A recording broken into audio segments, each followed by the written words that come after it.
मैं वायरस हूँ। तुम इंसानों से कुछ बातें करनी थी। मुझे पता है कि अब तक तुम इंसानों के दिल में हमारी प्रजाति के लिए काफी नफरत घर कर गई होगी। कोरोना का कहर शायद ही भूल पाओगे तुम इंसान। महीनों तक का लॉकडाउन, लाखों की संख्या में दुनिया भर में मौतें, इंसानी चेहरों पे मास्क और दूरी बनाती दुनिया, कुछ भी भूलना आसान नहीं होगा। इंसानों पर कहर बरपाने वाला यह पहला वायरस नहीं है। हम विषाणुओं ने कई बार मानवता को भयंकर नुकसान पहुंचाया है। 1918 में दुनिया पर कहर ढाने वाले इन्फ्लुएंजा वायरस से 5 से 10 करोड़ लोग मारे गए थे। वहीं अकेले 20वीं सदी में चेचक के वायरस ने कम से कम 20 करोड़ लोगों की जान ले ली होगी। और अब कोरोना ने पूरी दुनिया में कोहराम मचा दिया।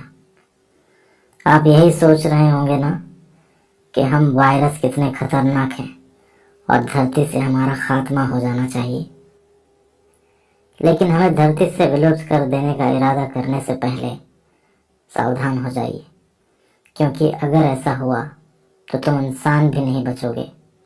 बिना वायरस के इंसान ही नहीं, इस धरती में जीवन का अस्तित्व मुमकिन ही नहीं। क्या तुमको पता है, अगर अचानक धरती से हम सारे वायरस खत्म हो जाएंगे तो इस धरती के सभी जीवों को मरने में बस 1 से 1.5 दिन का वक्त लगेगा। हम वायरस इस धरती पर जीवन को चलाने की धुरी हैं। तुम्हें हम वायरसों को समझना होगा, हमारे साथ सामंजस्य बैठाकर चलना होगा। ये समझना होगा कि यह दुनिया सिर्फ तुम इंसानों की नहीं, अन्य जीवों की भी है, हम विषाणुओं की भी। दुनिया में कितने तरह के वायरस हैं इसका अभी तुमको पता भी नहीं। हाँ, हम में से ज़्यादातर इंसानों में कोई रोग नहीं फैलाते। हम में से हजारों वायरस ऐसे हैं जो इस धरती का इकोसिस्टम चलाने में बेहद अहम रोल निभाते हैं। फिर चाहे वो कीड़े मकोड़े हों, गाय भैंस या फिर इंसान, इस धरती पर वायरस और बाकी जीव पूरी तरह संतुलित वातावरण में रहते हैं। बिना वायरस के इंसान नहीं बचेंगे। ज्यादातर इंसानों को ये पता नहीं कि वायरस इस धरती पर जीवन को चलाने के लिए कितने जरूरी हैं।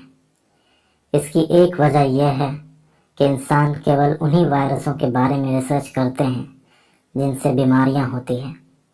तुम्हारा विज्ञान सिर्फ रोगाणुओं का अध्ययन करता है, जबकि हम करोड़ों की संख्या में इस धरती पर मौजूद हैं और अलग अलग तरह के काम कर रहे हैं।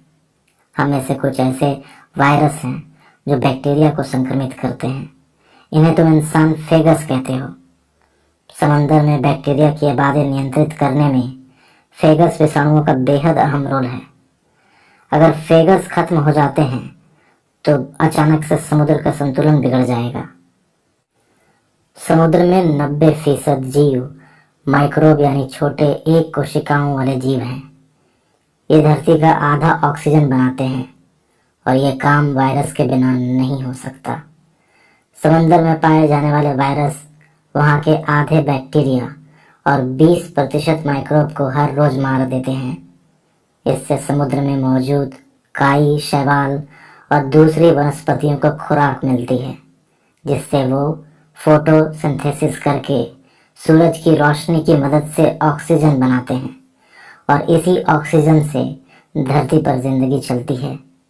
अगर हम वायरस खत्म हो जाएंगे तो समुद्र में इतनी ऑक्सीजन नहीं बन पाएगी, फिर पृथ्वी पर जीवन नहीं चल सकेगा। अगर मौत न हो तो जिंदगी मुमकिन नहीं, क्योंकि जिंदगी धरती पर मौजूद तत्वों की रिसाइकलिंग पर निर्भर करती है और यही रिसाइकलिंग हम वायरस करते हैं। दुनिया में जीवों की आबादी कंट्रोल करने के लिए भी वायरस जरूरी है। जब भी किसी जीव की आबादी बढ़ती है तो विषाणु उस पर हमला करके आबादी को नियंत्रित करते हैं। जैसे महामारियों के जरिए इंसान की आबादी नियंत्रित होती है। वायरस न होंगे तो धरती पर जीवों की आबादी नियंत्रण से बाहर हो जाएगी। एक ही प्रजाति का बोलबाला होगा तो जैव विविधता समाप्त हो जाएगी। कुछ जीवों का तो अस्तित्व ही वायरसों पर निर्भर है, जैसे कि गाय और जुगाली करने वाले दूसरे जीव। वायरस इन जीवों को घास के सेल्यूलोज को शुगर में तब्दील करने में मदद करते हैं और फिर यही उनके शरीर पर मांस चढ़ने और उनके दूध देने का स्रोत बनती है। इंसानों और दूसरे जीवों के भीतर पल रहे बैक्टीरिया को कंट्रोल करने में भी वायरस का बड़ा योगदान है। अमेरिका के मशहूर येलोस्टोन नेशनल पार्क की घास भयंकर गर्मी बर्दाश्त कर पाती है, तो इसके पीछे वायरस का ही योगदान है। यह बात इंसानों की एक रिसर्च टीम ने साबित भी की है। उसी रिसर्च टीम ने अपने रिसर्च में यह भी पाया कि कुछ पौधे और फफूंद वायरस को एक पीढ़ी से दूसरी पीढ़ी को सौंपते जाते हैं ताकि उनका सुरक्षा चक्र बना रहे। अगर वायरस फायदेमंद ना होते तो पौधे ऐसा क्यों करते? हम वायरस कई इंसानी बीमारियों से लड़ने की दवा भी बन सकते हैं। 1920 के दशक में सोवियत संघ में इस दिशा में काफी रिसर्च हुई थी। अब दुनिया में कई वैज्ञानिक फिर से वायरस थेरेपी पर रिसर्च कर रहे हैं। जिस तरह से बैक्टीरिया एंटीबायोटिक से इम्यून हो रहे हैं, तो तुम्हें जल्द ही एंटीबायोटिक का विकल्प तलाशना होगा। हम वायरस ये काम कर सकते हैं। हम रोग फैलाने वाले बैक्टीरिया या कैंसर कोशिकाओं का खात्मा करने में काम आ सकते हैं। इसके लिए हमारा उपयोग करो, ठीक किसी गाइडेड मिसाइल की तरह, जो सीधे लक्ष्य पर यानी नुकसानदेह रोगाणुओं पर निशाना लगाएंगे और बैक्टीरिया या कैंसर की कोशिकाओं का खात्मा कर देंगे। हम वायरस के जरिए तुम तमाम रोगों के इलाज की नई पीढ़ी की दवाएं तैयार कर सकते हो। हम वायरस लगातार बदलते रहते हैं, इसलिए हमारे पास जेनेटिक जानकारी का खजाना होता है। हम दूसरी कोशिकाओं में घुसकर अपने जीन को कॉपी करने के सिस्टम पर कब्जा कर लेते हैं। इसलिए वायरसों का जेनेटिक कोड हमेशा के लिए उस जीव की कोशिका में दर्ज हो जाता है। तुम इंसानों के 8% जीन भी वायरस से ही मिले हैं। करोड़ों साल पहले वायरस से मिले कोड तुम्हारी याददाश्त को सहेजने में बड़ी भूमिका निभाते हैं। अगर आज तुम इंसान अंडे देने के बजाय सीधे बच्चे को जन्म दे पाते हो, तो यह भी एक वायरस के इन्फेक्शन का ही कमाल है।